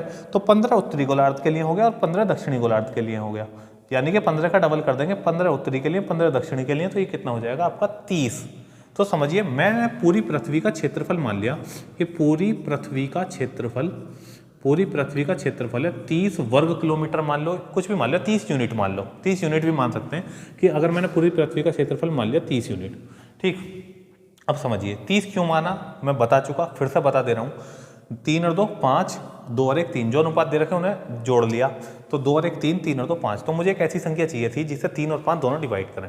तो 3 और 5 से डिविजिबल संख्या होती है 15। 15 का डबल कर दो, क्योंकि उत्तरी गोलार्ध और दक्षिणी गोलार्ध जिसने पृथ्वी को 2 भागों में बांटा है, तो इसलिए हमने उसका डबल कर दिया और हमने मान लिया पृथ्वी का क्षेत्रफल कितना है 30 है। तो देखिए अगर आपको लगता है हमने ये क्यों माना है, तो आप एक काम करना, 30 के अलावा कोई वैल्यू मान कर देखना, 10, 15 या फिर 25, तो आपको पता चल जाएगा कितनी कैलकुलेशन बढ़ जाएगी। इसलिए आपको एक छोटी सी बात ध्यान रखनी पड़ेगी। चलिए अब मैं अगर एक बात समझिए, अगर मैं पूरी पृथ्वी पे देख लूँ कितनी भूमि है, पूरी पृथ्वी पे देख लूँ कितनी भूमि है, और मैं क्या करूँ, मैं उसमें से उत्तरी गोलार्ध में जितनी भूमि है उसे घटा दूं, तो मुझे दक्षिणी गोलार्ध में जितनी भूमि है पता चल जाएगा। इसी के लिए एक एग्जांपल समझो। मान लो मैं कह दूं राम और श्याम 2 भाई हैं, राम और श्याम 2 भाई हैं, मैं कह रहा हूँ उन दोनों पे कुल मिलाकर 500 रुपये हैं। अब मैं आपसे बता दूं राम पे 200, तो श्याम पे कितने हुए 300। यही है पूरी भूमि पे, पूरी पृथ्वी पे जितनी भूमि है, यदि मैं इसमें से उत्तरी गोलार्ध में जितनी भूमि है उसे घटा दूं तो बचेगी कितनी, कि दक्षिण गोलार्ध में जितनी भूमि है वो मुझे पता चल जाएगी। ठीक है, तो चलिए बांटते हैं 30। अब देखिए पूरी पृथ्वी का अनुपात कितना दे रखा है, भूमि और जल का 1:2। ये किसका अनुपात है, पूरी पृथ्वी का। पूरी पृथ्वी पे भूमि और जल का अनुपात 1:2 है और पूरी पृथ्वी का क्षेत्रफल कितना है, 30 है। तो जब मैं 30 को 1:2 में बांटूंगा तो मुझे पता चल जाएगा पूरी पृथ्वी पे भूमि कितनी है 10 और जल कितना है 20। देखिए दोनों को जोड़ लो 30 आएगा। अब 10 और 20 कैसे आया ये मत पूछना, 5वां छठा लेक्चर है, इतना तो पता चल गया होगा 30 को 1:2 में कैसे बांटते हैं। ठीक है, तो पूरी पृथ्वी पे भूमि कितनी है 10 और जल कितना है 20। अब उत्तर का यही हिसाब निकाल लो। तो देखिए जब पूरी पृथ्वी का क्षेत्रफल 30 है तो तुम्हें पता है उत्तरी गोलार्ध, गोलार्ध का मतलब होता है आधा भाग, तो आधा भाग कितना हो गया 15। यानी मैं पूछूं अगर उत्तरी गोलार्ध का क्षेत्रफल कितना, तो आप बोलोगे जी उत्तरी गोलार्ध का क्षेत्रफल हो गया 15। उत्तरी गोलार्ध का 15 हो गया क्षेत्रफल। क्यों, क्योंकि हमने पूरा मान रखा 30। क्यों मान रखा है वो भी मैंने तुम्हें बता दिया। तो जब 15 है तो 15 को 2:3 में बांटो। तो 15 को जब 2:3 में बांटेंगे तो जिसकी गुणा करें, जिसका मान चाहिए उसको गुणा करो बटे अनुपात की 3 और 2 5। तो 5 दिया 15 और 3 दूनी 6। इसका मतलब मुझे पता चल गया कि उत्तरी गोलार्ध में भूमि कितनी है 6, और जब हम 3 की गुणा कर देंगे 3 में तो मुझे पता चल जाएगा उत्तरी गोलार्ध में जल कितना है 9। ठीक है, तो पूरी पृथ्वी पे भूमि 10 है, उत्तरी गोलार्ध में भूमि 6 है, तो दक्षिणी गोलार्ध में कितनी बची 4। पूरी पृथ्वी पे भूमि जल 20 है, उत्तरी गोलार्ध में जल 9 है, तो दक्षिणी गोलार्ध में जल कितना बचा 11। यही आपका आंसर है 4:11। देखिए आराम से समझाता हूँ, बार बार चीज़ें बताता हूँ, इसलिए वीडियो भी लेंथी होती है, क्वेश्चन की ड्यूरेशन भी बढ़ जाती है क्वेश्चन को करने की। लेकिन आप अगर अच्छे से समझ जाओगे ना तो हमारी वीडियो बनाने का मेहनत वो सफल हो जाएगी, आपकी वीडियो देखने की मेहनत सफल हो जाएगी। ठीक है जी, तो मुझे लगता है मैंने जो समझाया आपको समझ में आया होगा, और ना आया हो तो आप वीडियो फिर से देख सकते हैं। और चलिए नेक्स्ट क्वेश्चन की ओर बढ़ते हैं। ठीक है, तो नेक्स्ट क्वेश्चन देखते हैं। नेक्स्ट क्वेश्चन क्या है आपका आज का नेक्स्ट क्वेश्चन, अगला है संख्याओं 12, 16 और 18 का चौथा समानुपाती क्या है। 12, 16 और 18, 12, 16 और 18 का चौथा समानुपातिक। तो इसके मैं 2-3 तरीके आपको बता सकता हूँ। देखिए उसने बोला संख्या 12 है, 16 है, 12 है संख्या, 16 है, हाँ लिख देता हूँ 12, 16 और 18, इसका चौथा समानुपातिक क्या है, चौथा। तो देखिए अगर आपकी ये मैं एक टर्म जो आपको बताने वाला हूँ अगर ये समझ गए तो आपको बहुत आसानी से आप ऐसे चौथा पूछे, मध्य पूछे, तृतीय पूछे, सभी का आप आंसर दे सकते हैं अगर जो तरीका मैं आपको बता रहा हूँ अगर आप ये समझ गए तो। देखिए यहाँ ध्यान दीजिए, चौथे का मतलब क्या, देखिए समानुपातिक, समानुपातिक का मतलब यहाँ पर साइन लगा दो, और चौथे का मतलब है यहाँ पर हो गया वो जो मुझे निकालना है, चौथा तभी तो हुआ। देखिए इसका मतलब क्या है 12/16 बराबर 18/x, यही तो है। एग्जाम में बहुत इजी से कर सकते हैं आप इन चीज़ों को। देखिए कैसे, तो इसे 12 से और 4 दिया 12 और 4 चौक 16, 3/4 आ गया। अब इसे भी ऐसे ये यहाँ पे 3 आना चाहिए। समानुपातिक का मतलब ये बराबर तभी होगा जैसे ये 3/4 है तो बराबर भी कितना आना चाहिए 3/4। अब ये 3 कब आएगा, जब मैं यहाँ 6 से डिवाइड करूँगा, तो 6 तिया 18। अब यहाँ कितना 4, तो 6 से डिवाइड करा 6 तिया 18 और यहाँ कितना हो जाएगा 6 चौक 24 आ गया चौथा समानुपातिक, 24 इसका आंसर हो गया। अदरवाइज आप मल्टीप्लाई कर सकते हैं, दूसरा तरीका मैं आपको बताता हूँ। ठीक है, दूसरा तरीका बता रहा हूँ, अगर ये समझ में आया हो तो दूसरा तरीका क्या है कि आप इन दोनों की मल्टीप्लाई करो, बाहर बाहर वाली संख्या होगी और अंदर अंदर वाली संख्याओं को गुणा कर लो। तो मैं लिखूंगा 12 गुणा x बराबर 16 गुणा 18। अब 12 से काटूंगा 4 तिया 12, 4 चौक 16 और 3 6 18। तो यहाँ से पता चल गया चौथा समानुपातिक क्या, 6 चौक 24। तो यही आंसर आएगा। भाई उम्मीद करता हूँ कि आपको समझ में आ रहा होगा। ठीक है, अगर आपको समझ में आ रहा है तो आप समझते चलिए, अगर आपको समझ में नहीं आ रहा है तो आप वीडियो स्किप कर दीजिए, मर्जी आपकी है। लेकिन भाई मैं अपनी तरफ से फुल एफर्ट कर रहा हूँ कि आपको समझ में आए। चलिए अगले क्वेश्चन की ओर बढ़ते हैं। और इसे मैं एक बार और बता देता हूँ, फिर भी मन नहीं मानता, मुझे लगता है कभी समझ में ना आए। देखिए होता क्या है, ऑफलाइन क्लास होती है ना, जो ऑफलाइन क्लास होती है तो जो हमारे स्टूडेंट होते हैं ऑफलाइन क्लास में हम स्टूडेंट के फेस देखकर ये पता लगा लेते हैं कि हाँ भाई समझ में आ गया या नहीं आया। और हम फेस देखते हैं, हमें लग गया कि समझ में आ गया तो हम इजीली और आराम से बढ़ जाते हैं अगले क्वेश्चन की ओर। अब यहाँ क्या होता है, यहाँ मुझे पता नहीं होता कि आपके समझ में आया नहीं आया, क्योंकि जब तक आप लाइव क्लासेस स्टार्ट नहीं हो जाएंगे, आपको पता होगा, और नहीं पता तो मैं बता देता हूँ, जब हमारे 1000 सब्सक्राइबर हो जाएंगे तो हमारी लाइव स्ट्रीमिंग शुरू हो जाएगी। लाइव स्ट्रीमिंग शुरू होते ही आपके कमेंट्स में जस्ट देख लिया करूँगा कि आपके समझ में आ गया या नहीं आया। ठीक, तो अभी मुझे पता नहीं चलता, इसलिए मैं बार बार उन चीज़ों को दोहराता हूँ। एक बार और समझते हैं। देखो 4 तिया 12 और ये कितना है 4 चौक 16, 3:4 बनना है। समानुपातिक क्या होगा जब यहाँ भी 3 और 4 बने। ठीक है, अब 3 और 4 बनेगा तो मुझे बताओ 3 कैसे बनेगा, जब मैं 6 से, या तो ऐसे समझ लो 6 से भाग करूँगा, या फिर ऐसे समझ लो यहाँ भाई 3 से 18 बन गया तो कितने गुणा करके 6 की। अब यहाँ भी 6 की गुणा कर दो, 6 चौक कितना हो गया 24 हो गया। ठीक, अगले क्वेश्चन की ओर बढ़ते हैं। छोटा सा क्वेश्चन है, अगला भी हमारा एक छोटा सा ही क्वेश्चन है आपके सामने। चलिए, आज की वीडियो लेंथी होनी है भाई पक्का। तो नेक्स्ट क्वेश्चन है आपका, 2 और 54 के बीच 2 मध्यानुपाती ज्ञात करो। देखिए ये आपका ऑप्शन से होगा, 2 और 54 के बीच 2 मध्यानुपाती ज्ञात करो। एक है 2 और एक है 54, इसके बीच 2 मध्यानुपाती हमें ज्ञात करने हैं, 2 और 54 के बीच। तो पहले मैं क्या करता हूँ, आपको यहाँ ऑप्शन लिख देता हूँ, क्योंकि आप इसे ऑप्शन से ही कर पाएंगे, बिना ऑप्शन के हम इसका आंसर नहीं दे सकते।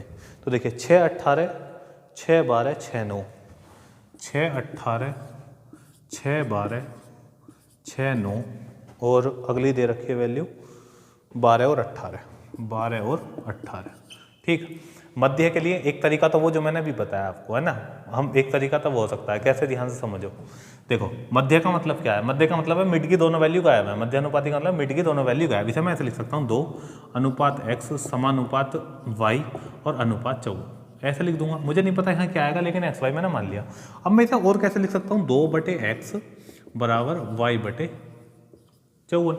ठीक, अब हम जब इसे सॉल्व करेंगे तो यहाँ पे आ जाएगा, देखिए ध्यान समझिए, x इंटू वाई बराबर 54 गुणा 2। ठीक, अब हमें इसका मतलब 2 संख्याएं ऐसी लेनी है जिनका गुणा करने पे कितना आ रहा हो, 54 दूनी 108, यानी ऑप्शन में कोई भी 2 संख्या ऐसी जिनकी गुणा करने पे 54 दूनी 108 आ रहा हो, वो हमारा आंसर हो जाएगा। तो 18 छिक्का कितना हो गया, 108। ठीक, ये आपका आंसर हो गया। 12 छिक्का नहीं होगा, 6 निम्मा नहीं होगा और 12 18 नहीं होगा। तो देखिए ऑप्शन से हम इसे इजीली क्वेश्चन को कर सकते हैं, और ऑप्शन से ही करना पड़ेगा क्योंकि आपको पता है 54 दूनी 108, अब 108 ऑप्शन में किसकी गुणा करने से आ रहा है, वो आपका आंसर हो जाएगा। चलिए मानते हैं कि ये छोटा मोटा क्वेश्चन है, तो ज़्यादा भी इस पर क्या डिस्कस करना, मान के चल रहा हूँ समझ में आ गया। चलिए अगले क्वेश्चन की ओर बढ़ते हैं, और अगला क्वेश्चन क्या है आपका, अगला क्वेश्चन है आपका 20 मदों का माध्य 55 है, यदि 2 मदें 45 और 30 निकाल दी जाएं तो शेष मदों का नया माध्य क्या होगा। देखिए 20 मदें और कितना दे रखा है, 55। देखिए 20 मदें हैं, मदों का मतलब होता है संख्या, आइटम। 20 मदों का औसत कितना है, 55। अब वो करा मैंने इनमें से 20 में से एक 45 है और एक कितनी है, 30। हाँ, एक 45 और एक 30, इन्हें निकाल दिया तो शेष का औसत क्या होगा। देखिए करने का तो बहुत आसान तरीका भी है, बेसिक अगर मैं करूं तो पहले बेसिक ओरल बता देता हूं, फिर हम जैसे एग्जाम में करते हैं वैसे बताते हैं। ठीक है, तो बेसिक हम कैसे कर सकते हैं, मैं पहले 20 की गुणा करूं 55 में तो मुझे योग पता चल जाएगा, तो 20 की गुणा 55 में करूंगा, उसके बाद जो भी आएगा, चलिए कर लेते हैं, कभी आपको समझ में आया। 55 दूनी 110, तो ये कितना हो जाएगा, 1100 हो गया। इसमें से 45 और 30 तुमने हटा दिया, तो इन्हें 45 और 30 कितना हो गया, 75, तो इसमें से 75 को घटा दो। तो जब 1100 में से, यहाँ लिख देता हूँ कभी समझ में ना आए, तो मैंने पहले योग निकाला, तो योग कितना आएगा, 1100 में से 75 मैंने घटा दिया, तो बचा कितना, ये आपका बचेगा 1025। अब वैल्यू कितनी बची है, 18, इसे भाग कर लो, जो भी आएगा यहाँ पे आपका आंसर हो जाएगा। ये बेसिक है, लेकिन खुद देखो अब यहाँ भाग करते रहना है ना कैलकुलेशन। अब चलिए अब हम अपने तरीके से करते हैं, इस क्वेश्चन को कैसे कर सकते हैं। हम देखिए सिंपल क्या देखेंगे यहाँ पे, इस क्वेश्चन को करने के लिए हम सिंपल किस चीज़ को नोटिस करेंगे, हम कहेंगे कि 55 था औसत, तो इसका मतलब ये था 20 की 20 मदों पर प्रत्येक पे 55 था, प्रत्येक पे 55 था। अब एक 45 वाली और एक 30 वाली, देखिए ये चीज़ें अच्छे से तो पूरी तरह से तो तब समझ में आएंगे आपको जब आप औसत पढ़ोगे मेरे से। जब मैं आपको औसत पढ़ाऊंगा तो मैं औसत के आधे से ज़्यादा क्वेश्चन आपको ओरल करने सिखा दूंगा, लेकिन फिर भी अभी हम यहाँ पर जितना भी समझ सकते हैं वहाँ समझने की कोशिश करेंगे, यहाँ पर उतना ही समझने की कोशिश करेंगे। देखिए 45 और 30 निकाल दिया गया, तो मैं कहूँगा जब ये 45 आया होगा निकल के, तो ये 10 दिया आया होगा उन्हें, ये कितना देकर आया, 10 देकर आया, 10 तो वापिस ही लौटा का आया होगा, क्योंकि जब ये ग्रुप में बैठा था तो किसी के 10 लेकर बैठा होगा, तभी तो इस पे 55 हुए होंगे। लेकिन जब हमने इधर ग्रुप से बाहर निकाला तो हमें पता चली वास्तव में इसके पास तो 45 थे, या तो ऐसे समझो, या फिर ऐसे समझो कि 45 वाला बाहर निकाला है, तो इसका मतलब इसके जो 10 थे वो हमने इनमें बांट दिया 18 में, एक तो 10 बांटे हमने। और ये 30 वाला जब आया तो 30 वाला भी 55 लेकर बैठा था, लेकिन जब 30 वाला बाहर आया तो उस टाइम कितने थे, जब ग्रुप में बैठा था तो इस पर भी 55 थे, तो 30 में कितना जोड़ेंगे, 55 हो जाए तो कितना हो जाएगा, 25। इसका मतलब 25 ये लेकर बैठा था, 10 ये लेकर बैठा था, 25 ये लेकर बैठा था। जब इन्हें ग्रुप से निकाल दिया गया तो ये इतनी अमाउंट वापस दिया है, या हम कह सकते हैं कि इतने आंकड़े वापस छोड़ आए, कितने, 25 और 10 कितने हो गए, 35 वापस छोड़ आए। ठीक है। अब ये 35 बटा कितनों में होगा, क्योंकि 35 तो एक ग्रुप में दिया है, लेकिन ये 35 बटा कितनों में होगा। तो देखिए 20 आंकड़े थे टोटल, 20 में से 2 हमने निकाल दिए तो आंकड़े बचे 18, यानी ये 35 कितनों में बटा होगा, 18 में बटा होगा। तो प्रत्येक को कितना मिल गया, तो मैं जब 18 से भाग दूंगा, देखिए अगर ये 36 होता तो पूरा 2 बार डिवाइड हो जाता, तो मैं कहूँगा लगभग 1.8 या 9, लगभग इतना मिल गया होगा प्रत्येक को इतना और मिल गया होगा। और औसत क्या हो जाएगा, पहले तो 55 था, अब प्रत्येक को इतना और मिल गया, तो आपका आंसर हो जाएगा 56.9। देखिए अभी मैं आपको बता देता हूँ कि मैंने 1.9 क्यों माना। देखिए डिवाइड या तो डिवाइड करते रहो या फिर सिंपल सोचो, अगर ये 36 होता तो ये 18 से 36 2 बार कटता, पूरा 2, और फिर मैं आंसर कहता कि प्रत्येक पर 57 हो जाएगा। लेकिन 36 तो है नहीं, 36 से थोड़ा कम है, इसलिए 2 बार डिवाइड ना होगा, 2 से थोड़ा कम रहेगा। 2 से थोड़े कम का मतलब कितना है कि लगभग मैंने या तो मैं 1.9 मान लूंगा या 1.8 मान लूंगा, वो बढ़ जाएगा। ठीक है, या दूसरा तरीका समझो, यहाँ पे कितना कम रह गया, 1/18, 1/18 कम रह गया 2 रहने में, और 1/18 को जब तुम सोल्व करोगे 0.1 समथिंग कुछ आएगा, तो वो कम रह जाएगा। ठीक, अब मैं तुम्हें इसके ऑप्शन दिखाता हूँ, इस क्वेश्चन के ऑप्शन दिखाना जरूरी है। तो इसके ऑप्शन क्या दे रखे हैं, ऑप्शन दे रखे हैं 65, देखिए यहाँ ऑप्शन दिखा क्यों ना वो भी मैं आपको बताऊँगा। ऑप्शन ए ऑप्शन दे रखा है 65.1, बी ऑप्शन हमें इसमें दिया हुआ है 65.3, और सी ऑप्शन दिया हुआ है 56.9 और 56.9 और 56। देखिए ये 4 ऑप्शन दिए हुए हैं। तो देखिए ऑप्शन लिखने का मेरा रीजन ये है कि मैं आपको क्यों ये ऑप्शन लिख रहा हूँ, क्योंकि देखिए एक बात समझिए, मैं आपको दिखाना चाहता हूँ कि कैलकुलेशन नहीं भी करनी होती भाई एग्जाम में, जरूरी नहीं। ऑप्शन पे भी एक बार निगाह मारनी जरूरी है कि हो सकता है कि ऑप्शन में कुछ ऐसी चीज़ें हमें क्लू दिया हो जिससे हमारी कैलकुलेशन ही ना करनी पड़े। अब जैसे इसने दे दिया 35/18, तो एक बच्चा अगर बिना ऑप्शन को देखे करेगा तो बस गुणा ही करता रहेगा, लेकिन वो थोड़ा भी अगर ऑप्शन की तरफ जाएगा तो वो सोचेगा भाई देखो अगर ये 36 भी होता, मान लो 36 कर लो इसे 35 का, तो यहाँ पे 2 आता तो 55 और 2 57 हो जाता औसत, क्योंकि 2 और मिल जाएगा सभी को। 55 तो पहले ही था, उनके जाने की वजह से 2 और मिल गया सबको, तो 57 हो गया। अब देखो 65 और 65 का तो मतलब ही ना है। अब कितना बचा, 56.9 या 56। अब 56 तो हो ही नहीं सकता, क्यों नहीं हो सकता, क्योंकि 2 बढ़ेगा या 2 से थोड़ा कम बढ़ेगा, तो लगभग कितना आंसर आ गया 56.9। एक तो बढ़ेगा नहीं, एक तो तब बढ़ता जब यहाँ पर 18 होता। अब 18 से तो काफ़ी वैल्यू बढ़ी है ना, लगभग तो 2 के लमसम में। तो अगर हम ऑप्शन पर बढ़ेंगे तो बिना कैलकुलेशन के टिक करके आ सकते हैं, ये चीज़ें समझानी थी। क्वेश्चन भी एग्जाम का है और ऑप्शन भी एग्जाम का है। आज हर क्वेश्चन के सामने एग्जाम लिख दिया मैंने, किस एग्जाम में किस ईयर में पूछा गया। और देखिए ऐसे क्वेश्चन एग्जाम में पूछे जाते हैं, पूछे जाएंगे, और तरीका जो ये है वही तरीका रहता है। अगर देखिए एग्जामिनर चाहता कि आपको हाँ वास्तव में कैलकुलेशन करनी है, तो वो ऑप्शन कैसे देता, 56.9, 56.8, 56.7, 57, ऐसा कुछ ऑप्शन देता। लेकिन जब उसने ऑप्शन में गैप दिया है तो इसका मतलब है एग्जामिनर चाहता है कि आप कैलकुलेशन ना करें, और एग्जामिनर चाहता है अगर आप कैलकुलेशन ना करें तो आप वास्तव में उन्हीं तरीकों को फिर फॉलो करेंगे जिससे कि आपको कैलकुलेशन से बचना पड़ जाए, या बचना पड़ जाए का मतलब है आपको कैलकुलेशन ना करनी पड़े। ठीक है, बचा जा सके कैलकुलेशन से। ठीक है, तो उम्मीद करता हूँ भाई समझ में आया होगा तरीका, बेसिक भी बता दिया, और मैंने आपको इसका एग्जाम में किस तरीके से क्वेश्चन करना है वो भी मैंने आपको बता दिया। तो देखिए होने को तो मैं और भी बहुत तरीके बता सकता हूँ, लेकिन फिर भी देखिए ज़्यादा तरीके ना सीखते हो, कम तरीकों की ज़्यादा प्रैक्टिस करनी है। अगर आप कम तरीकों की यानी कि 10-20 तरीके ना सीख के एक दो तरीके सीख के उनका प्रैक्टिस काफ़ी अच्छी कर लोगे तो आप अपने आप टाइम को मैनेज कर लोगे। ठीक है, बहुत ज़्यादा प्रैक्टिस की आवश्यकता नहीं, बहुत ज़्यादा क्वेश्चंस के मेथड सीखने की आवश्यकता नहीं होती, प्रैक्टिस की आवश्यकता होती है। प्रैक्टिस करिए अच्छे से, जो क्वेश्चन आपको कराया जाए, सारे क्वेश्चन सारे मेथड मैं आपको यहाँ करा दूंगा, कोई मेथड नहीं छोड़ने वाला जो आपके एग्जाम में आ जाए, सारे मेथड आपको कराऊंगा। ठीक है जी, चलिए अगला क्वेश्चन जो है आपका आज का अगला क्वेश्चन है, देखिए a + b + c बराबर दे रखा है ना, 4a + b + c बराबर दे रखा 4√3। देखिए 2 क्वेश्चन आपको मैं बोर्ड पे लिखूंगा, इसका आपको डिस्प्ले पे शो नहीं करेंगे ये क्वेश्चन। और a² + b² + c² बराबर दे रखा 16, a² + b² + c² बराबर दिया हुआ है इसने 16। और इसने हमसे क्वेश्चन में पूछा है कि a अनुपात b अनुपात c ज्ञात करो, a अनुपात b अनुपात c ज्ञात करो। देखिए ये क्वेश्चन है, तो देखिए हम इसे कितने सिंपल तरीके से करेंगे, पर लेकिन हमें इसके बारे में नॉलेज होनी चाहिए। अब देखिए एक फॉर्मूला आपने सुना होगा, सुना क्या मतलब पढ़ा होगा, a + b + c का होल स्क्वायर बराबर, ना पढ़ा हो तो यहाँ पढ़ लो, A plus B plus C का होल स्क्वायर बराबर होता है A square plus B square plus C square, ठीक है, plus 2 into A B plus B C plus C A. देखिए या तो आपने फॉर्मूला पढ़ा होगा और नहीं पढ़ा होगा तो आपको पढ़ना पड़ेगा। देखिए मुझे लग रहा है कट गया होगा फॉर्मूला थोड़ा सा, तो मैं इधर साइड लिखता हूँ ये फॉर्मूला, ठीक है, जिससे कि ये कटे ना। तो A plus B plus C का होल स्क्वायर बराबर A square plus B square plus C square plus 2 into A B plus B C plus C A, ठीक है। ये आपका एक फॉर्मूला है। देखिए ये फॉर्मूला आप जब अलजेब्रा पढ़ेंगे ना, जब मैं आपको अलजेब्रा पढ़ाऊंगा तो ऐसे फॉर्मूले कंप्लीट आपको जब बताऊंगा, लेकिन फिलहाल जितने टर्म आपको बताई जा रही हैं आप इसे पता है तो अच्छी बात है, नहीं पता तो याद करिए।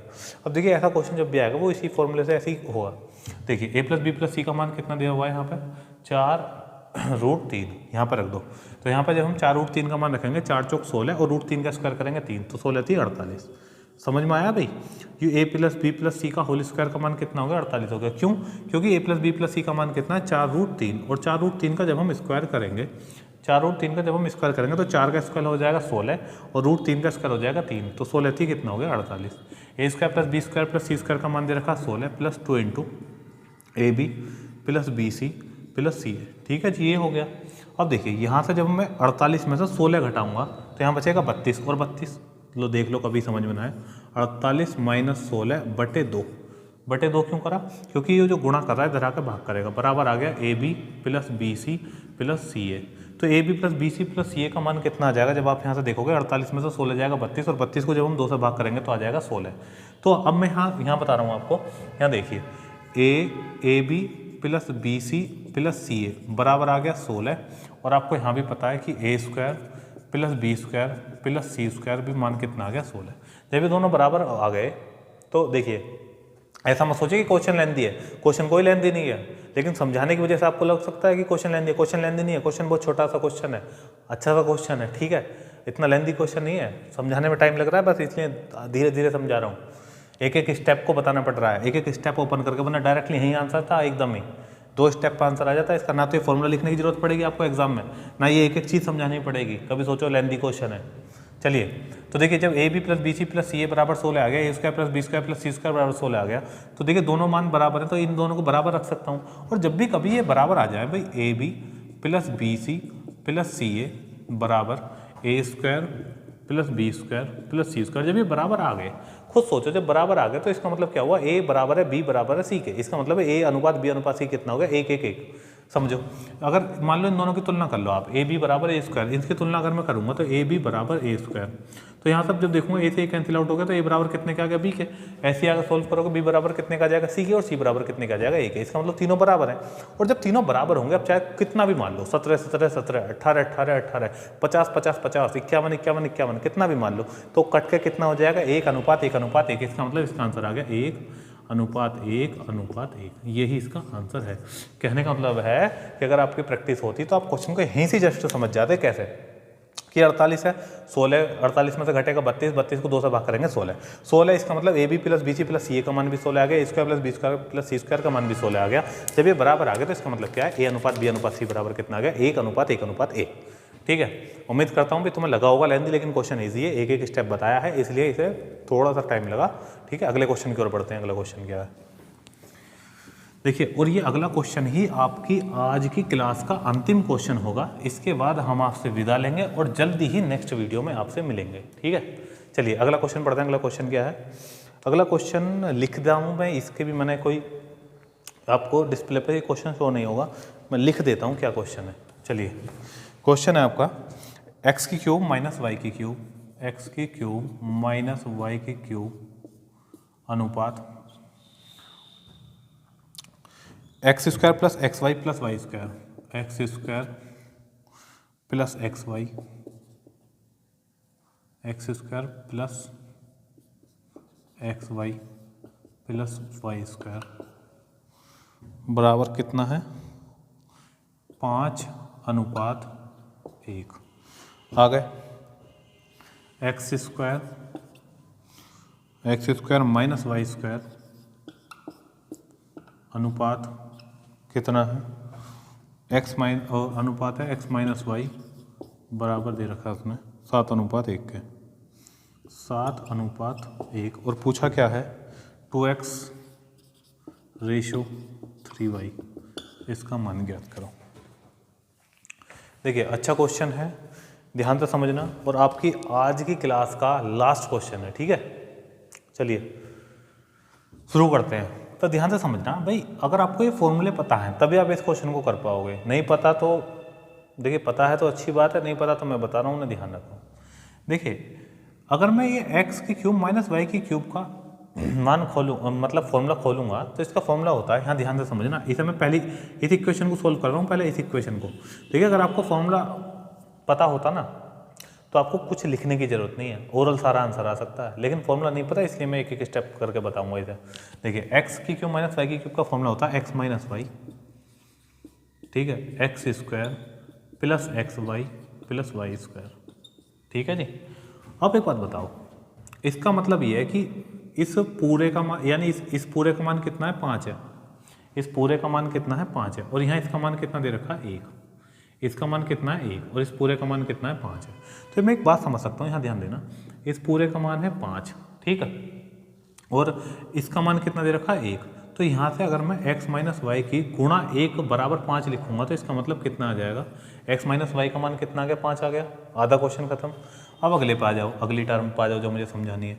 X square minus y square का फॉर्मूला होता है एक बार जोड़ दो x प्लस वाई और एक बार घटा दो x माइनस वाई, एक बार जोड़ दो और एक बार घटा दो। देखिए यहाँ नहीं दिख रहा होगा अभी, यहाँ बताता हूँ। अब मैं दूसरी कंडीशन को सोल्व कर रहा हूँ, इस वाली को समझना। तो x square minus y square का फॉर्मूला होता है कि एक्स प्लस वाई, ठीक है, और एक्स माइनस वाई, ठीक है, बराबर इसका मान कितना दे रखा है, इसका मान है 7, इसका मान है 7, ठीक है जी। अब देखिए एक्स माइनस वाई का मान कितना दे रखा है 1, एक्स माइनस वाई का मान कितना दे रखा है इसने 1, ये वाला मान है। तो यहाँ अगर मैं एक मान रख दूँ तो मुझे पता चल जाएगा एक्स प्लस वाई गुणा 1 बराबर 7, तो इसका मतलब इसका मान कितना आ जाएगा, एक्स प्लस वाई का 7 आ गया, ठीक। अब आपके पास एक्स प्लस वाई का मान भी हैगा 7 और एक्स माइनस वाई का मान भी हैगा 5, एक्स माइनस वाई का मान हैगा 5 और एक्स प्लस वाई का मान हैगा 7। तो मैंने आपको एक बात बताई, जब आपको a प्लस बी का मान भी पता हो और a माइनस बी का भी मान पता हो, दोनों को जोड़ के आधा कर दो तो x का मान आ जाएगा, दोनों के अंतर का आधा कर दो तो y का मान आ जाएगा। तो दोनों को जोड़ के आधा कर दो, तो देखिए 7 को और 5 को दोनों को जोड़ेंगे तो कितना हो जाएगा 12, और 12 का आधा कितना होगा 6, तो x का मान कितना आ गया 6। ऐसे ही 7 और 5 दोनों का अंतर कितना हो गया 2, और 2 का आधा कितना हो गया 1, इसका मतलब y का मान कितना आ गया 1। अगर उसने मुझसे क्वेश्चन में x अनुपात y पूछा होता तो आंसर हो जाता 6:1।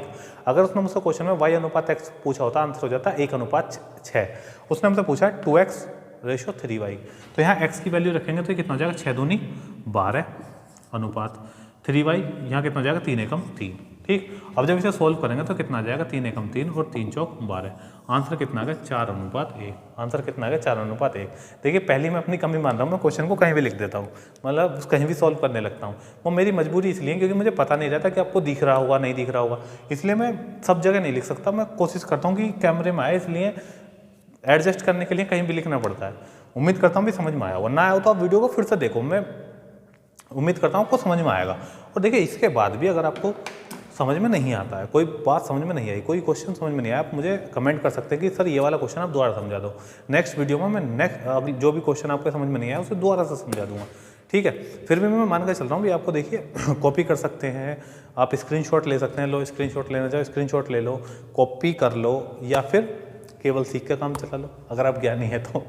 फिर भी मैं कहूँगा आप कभी कम से कम ज़रूर नोट करें, नोट्स अच्छे से मेंटेन करें, और यही वो क्वेश्चन है जो एग्ज़ाम में पूछे जाते हैं, पूछे जाएंगे, हमेशा पूछे जाते रहे हैं, ठीक है। कोई नया क्वेश्चन कुछ नहीं होता, कोई नई चीज़ कुछ नहीं होती। कभी देखिए अगर एक आध क्वेश्चन ऐसा होता है जो एग्जामिनर भी नया बनाता है, किसी के पास इतना समय नहीं है कि वो नया क्वेश्चन फ्रेम करे, एज इट इज़ क्वेश्चन उठा कर रखे जाते हैं कि वहाँ से इस एग्जाम में आए थे इन्हें में रख दिए, इस एग्जाम के क्वेश्चन इस एग्जाम में रख दिए। तो मेरा मानना ये है कि आप इन्हीं की प्रैक्टिस करो, यही सफिशियंट है। मैथ्स एक बेस्ट सब्जेक्ट है आपकी 100% मार्क्स दिलाने के लिए, मार्क्स गेन करने का एक अच्छा सब्जेक्ट है। अब अगर आप इसकी प्रैक्टिस कर लेते हैं तो चलिए आज की वीडियो यहीं रखते हैं, बहुत लंबी वीडियो हो गई। और यहाँ तक जो जुड़े हुए हैं, जो यहाँ तक एटलीस्ट यहाँ तक मेरी वीडियो देख रहे हैं, यहाँ मेरे साथ हैं, उनको दिल से धन्यवाद कि आपने इस वीडियो को यहाँ तक देखा। मिलते हैं नेक्स्ट वीडियो में, और और कुछ अच्छे अच्छे क्वेश्चन लाएंगे आपके लिए, ठीक है। तो चलिए